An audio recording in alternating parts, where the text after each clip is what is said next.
யெகோவா என்னோடு இன்று நீ, யெகோவா நிசி என் ஜெயக்கொடி நீ, யெகோவா ரஃபா என் பரிகாரி நீ, யெகோவா ஷலோம் என் சமாதானம் நீ, யெகோவா ஷம்மா என்னோடு இன்று நீ, யெகோவா நிசி என் ஜெயக்கொடி நீ, யெகோவா ரஃபா என் பரிகாரி நீ, யெகோவா ஷலோம் என் சமாதானம் நீ.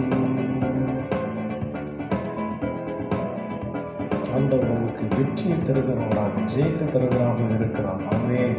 அவர் நல்லவர். நாம் ஆராதிக்கிற ஆண்டவர் இயேசு ரொம்ப நல்லவர். ஆமென். அவர் நன்மை செய்கிறவர். அல்லேலூயா. அவர் கூட இருக்கிறவர். யெகோவா ஷம்மா, அவர் நம்முடைய பரிகாரி, அவர் நமக்கு சமாதானத்தை தருகிறவர். அல்லேலூயா. அவரை பாடி உயர்த்துவோமா? யெகோவா ஷம்மா என்னோடு